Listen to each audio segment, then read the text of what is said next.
Le S-Shiner, c'est le glide bait de chez Sakura.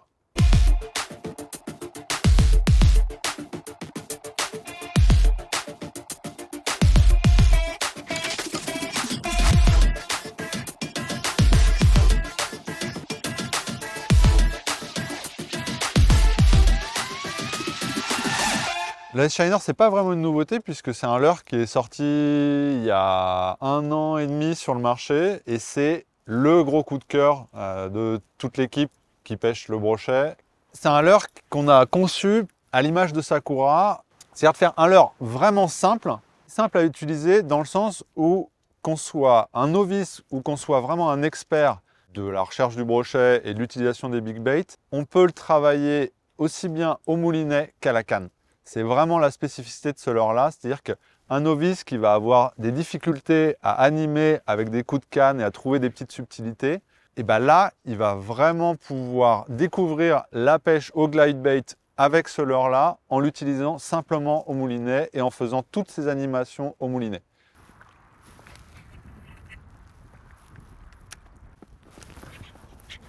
Bon ben voilà, ça n'a pas mis longtemps.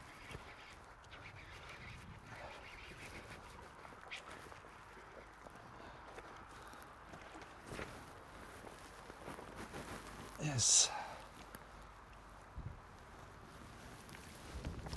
C'est pas un géant, mais l'attaque était quand même belle. C'était la surprise. La surprise. Yes. Hop là, bon, il n'a pas demandé son reste. Ce leurre, il est construit en 2 sections, donc qui sont attachées par 2 œillets sur la partie du milieu, et en fait, c'est qui lui donne cette mobilité. Donc on a un angle qui est de 45 degrés, et en fait, cet angle-là, ce débattement-là, c'est ça qui va lui procurer sa nage.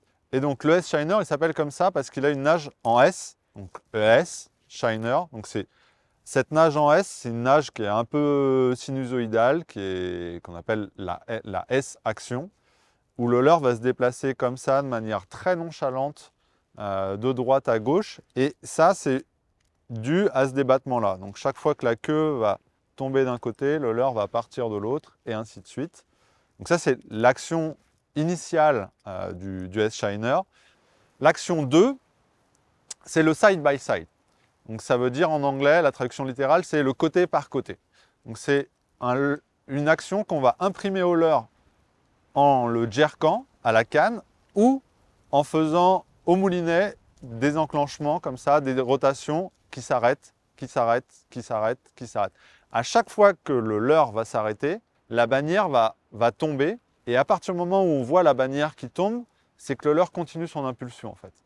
Et à chaque impulsion qu'on va faire, le leurre va partir de droite à gauche, de droite à gauche. Et on a une action qui est plus similaire à celle d'un jerkbait. On va avoir une action qui est quand même relativement serrée, où le leurre va venir claquer comme ça, à droite, à gauche, à droite, à gauche, à droite, à gauche. C'est une action qui est très sonore parce qu'on a un leurre qui est silencieux, et du coup, toute la sonorité se fait par le claquement en fait sur les sections. Donc ça, c'est pas mal pour faire réagir des poissons, ou pour insister sur des pêches très lentes, parce que du coup, on a un leurre qui avance très peu. Par contre, qui est en phase de récupération, va insister relativement longuement sur la zone. Donc ça, c'est la 2e action. Et la 3e action, c'est une action qui est plus erratique et qui se fait par accélération au moulinet. Donc là, à la canne, c'est vraiment inutile de le faire à la canne. En fait, on va mettre des accélérations au moulinet. Donc le leurre va se déporter comme ça de droite à gauche avec une amplitude plus ou moins forte.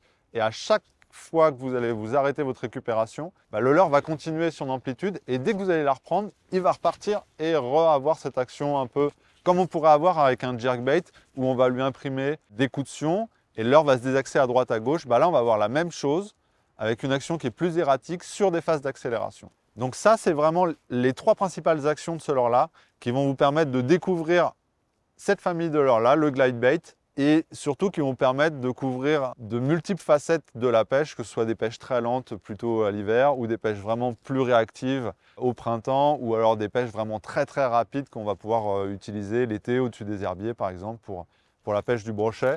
Et c'est un leurre qui fonctionne aussi très bien sur le black bass puisque à l'origine c'est quand même ça a été développé pour ça.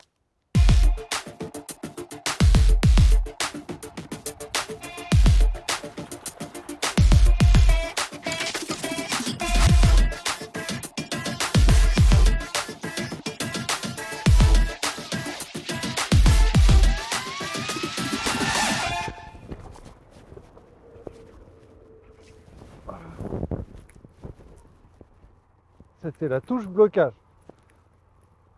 C'est correct. Ah, bien. Yes. Plein travers. Ah, cool. Voilà.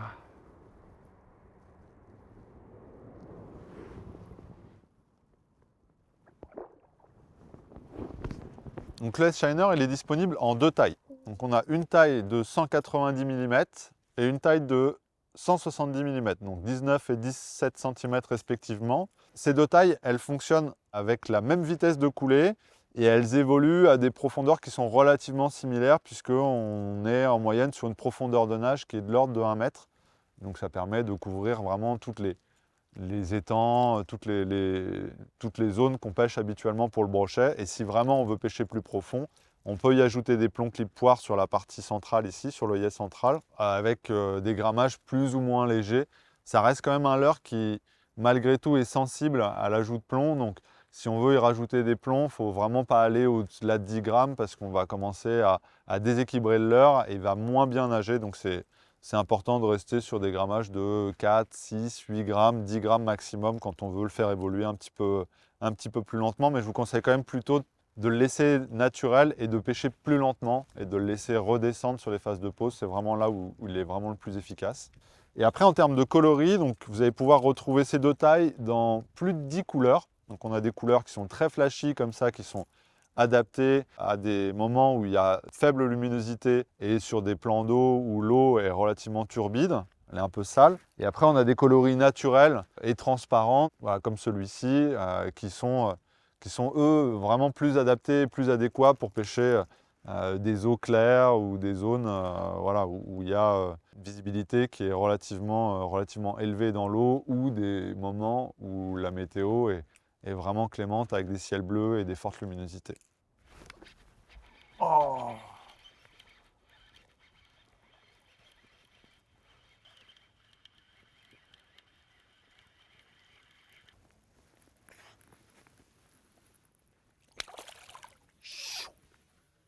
Tout ça, c'est à retrouver chez vos détaillants habituels et vous pourrez voir toutes les informations sur le site sakura-fishing.com où vous retrouverez toutes les informations techniques concernant les coloris, les grammages et bien plus que ce que je vous ai présenté.